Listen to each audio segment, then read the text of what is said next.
Okay, so I guess I'm in full-blown like list rankings mode now. Eastern Conference rankings time. So I guess I just dive in like Bucks, Sixers 1 and 2. Everybody pretty much agrees on that one.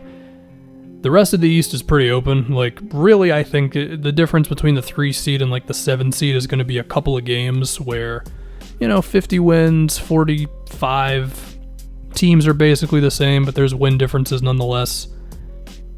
Anyway, I've gone back and forth in the 3 seed. At times it was the Raptors, at times it was the Celtics, at times it was Miami.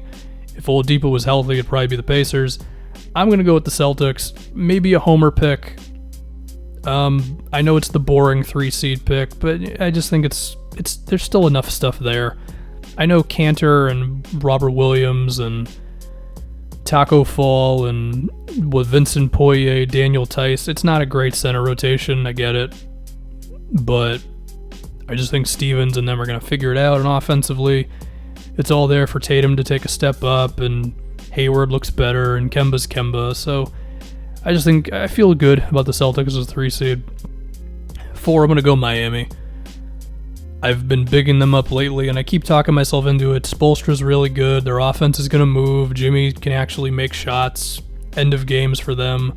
Defensively, between Bam, Justice, Jimmy, and Spoelstra again, I like all of that. Olynyk's at least not a bad perimeter defender. And then I just think there's enough there offensively. Justice made strides, and Dragic is still here, who's solid. And I think Bam, I don't know if he has a case for most improved, but I think you can at least make the argument for him just because he's going to get real minutes, and he's not going to have to deal with the Whiteside thing. So I just like Miami. I guess if Jimmy gets hurt, then there's that, but I do like them. 5th seed, I guess I'm going to go with the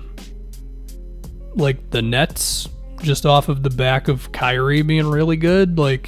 I think it's going to be the Kyrie show, similar to the way it was the D'Lo show. And I think Kyrie's just better than D'Angelo Russell.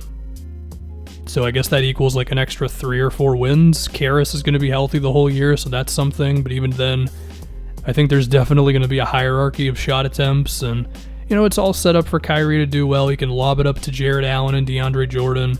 He's got shooters to pass to. Dinwiddie and Karras can be the other guys who can actually dribble. So I just think it's all there for them to be solid enough.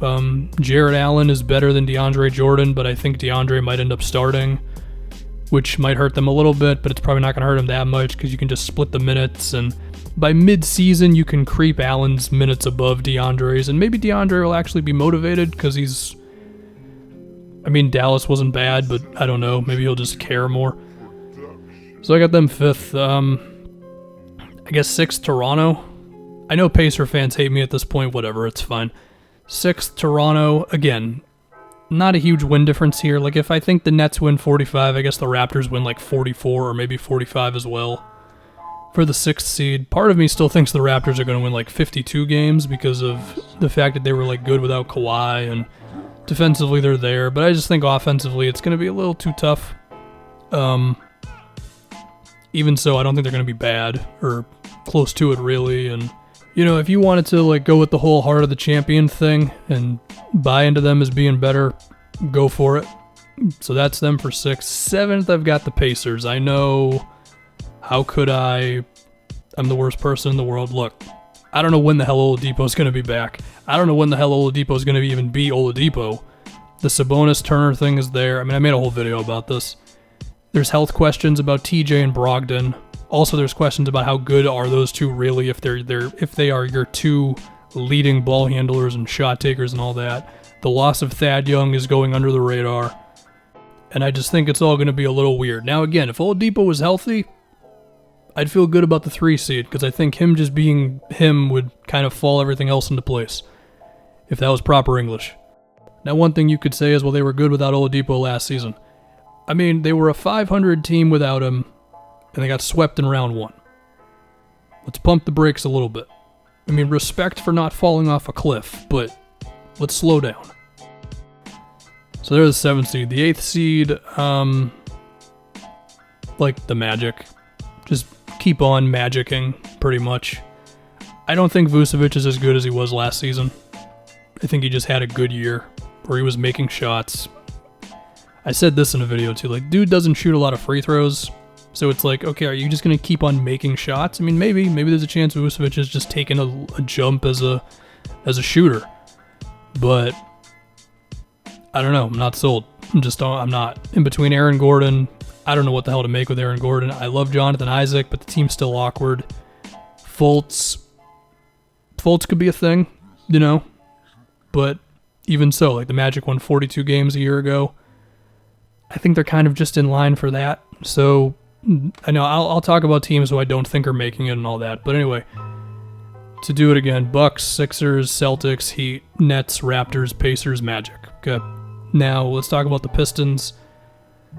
The roster is not that good, okay? Like, they won 41 games off the back of Blake Griffin actually being healthy, which was the first time that happened in a few years, and he had an all-NBA season, and they still won 41 games. And if you think Derrick Rose and Joe Johnson and the hope that Luke Kennard finally takes a step are going to be the things that allow them to make a bit of a jump here,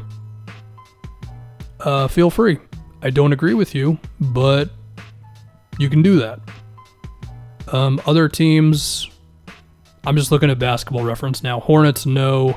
Wizards, no. Hawks, they're exciting, but they won 29 games a year ago. Are they going to win like 13 more games and really get into the hunt? That's a lot to ask for. Maybe Trae Young's that good, but that is a lot to ask for. Similar thing with the Bulls. It'd be an even bigger jump with them. It'd be damn near a 20-win jump. And I'm all in on Markkanen and Wendell healthy for a whole year. And like Kobe White, maybe he has a day one impact, but that's a lot to ask for too. Cavs, no. Although, if there's a world where Darius Garland like kind of lights the world on fire and Kevin Love's healthy all year, like, I still wouldn't predict it. Like, they'd probably win like 32 games. But, maybe something crazy happens. But I would say no for that. And the Knicks, no. So, yeah, there's the East standings for you.